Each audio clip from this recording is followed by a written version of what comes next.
Revolution you're talking about? Oh, demonstrations all over the country. But, you know, there people go out of work 1 day a week, and they're working on hitting the pockets of the government. Shut down everything. Factories, the lot. Yeah, okay, so that damages the companies then as well, doesn't it, that you're working for? It doesn't matter to them because, I mean, people can't afford the house out of it. All right, okay. Let me get a quick one on this side of 11. Thank you, Dan. John, good morning. Go ahead. Hi, how are you doing? Look, a lot of good stuff, good points have been made this morning there, right? Excellent points.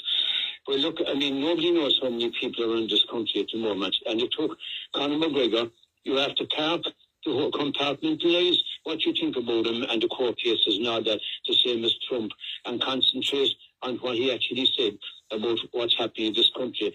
And you had the Prime Minister of this country, who, to me, just acted like an imbecile inside the White House. I was afraid of his life to open his mouth on anything. You're one of the few, actually, because everybody seems to, well, the vast majority of people think, apart from the housing gaffe, that was appalling, that he was right to keep his powder dry, and he did a good job. He was over there, then they came in and he asked, can I settle by? While his country is hemorrhaging here, right? While a mother and a child are not safe standing in a train station here, right? That's dreadful. While you have people pouring over the borders, even McEntee, the waste of space that she was when she was Justice Minister, right? She openly admitted, that 90% now of the immigrants are coming in, the open border between us and the north of Ireland. They're either walking over the border, getting a taxi over the border, or they're getting on a bus. Nobody knows at the moment how many illegal people are in this country. You could not put a figure on it. The government can't and won't, right? Nobody can at this stage, right? How are you going to stop that, though? How can you stop somebody getting a bus from Belfast, then? Because you have proper checks. Simple as that. You have police checks and everyone is asked for ID. Well, we don't have a border anymore. But that's the problem, you see. We have to have some form of checks. Otherwise, this country is wide open to abuse. And it took Conor McGregor to hold. Somebody had to say it. Because as everyone has said here this morning, and I agree with every single point they made, everyone is talking about it. Everybody is talking about it. But nobody is doing anything about it. And have we reached the stage now, do you know, where where is the spirit of Tom Barry and Dan Green and all these guys gone?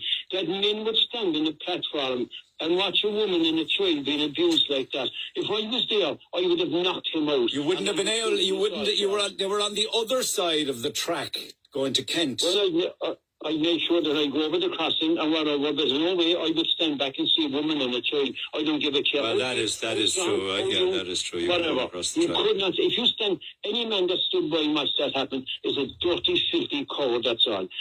And if we don't get a grip on this country, and see another thing, this is it, and sensing people now. Harris, Snowden, of course, and Martin. They're at the moment. You read out the amount of people waiting for a Cork alone for hospital appointments, right? There's over 1 million in the whole country. Child adolescent mental health services, scoliosis, you name it. The streets, one girl told me off the record, right? Listen to this now very carefully, people of Cork, when you're out socialising. The cameras that are supposed to be watched 24/7 in Anglesey Street are not being manned 24/7.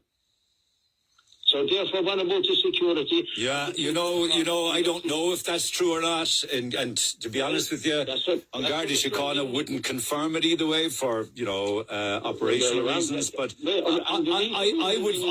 have to say, I don't know who this guard was that said that to you, but I would find that extraordinary because it is, it's a big comms room in there. And I wouldn't think that comms room would be left empty at any time. I just don't, I can't. What I was told was that if an incident happened, they'll roll back the tape to the precise time then, and they'll try and track it from there. Because if you remember... What you're suggesting, and it could put the fear of God in somebody, is that in the event of something happening in real time, there's nobody there to see it on a screen and get guards to the scene fast enough. Is that what you're saying?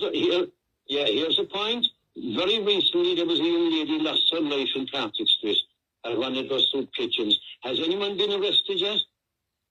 Why wasn't this followed on CCTV? Why wasn't there guards there straight away? Why wouldn't they picked up street by street by street? These people. But that isn't to suggest that it's not under investigation, though.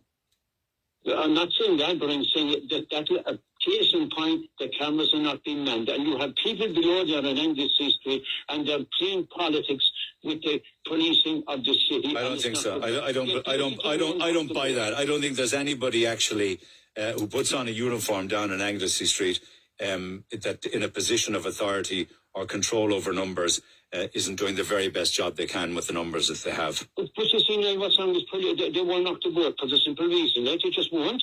You have a case in point, they'd finish in this, like, and you would send a lot of people against the cops, like, and they seldom see the thing again, and all the undocumented.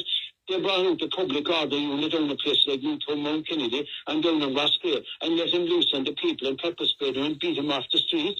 Ordinary people that were just asking why. So this is political policing, like this will have to stop.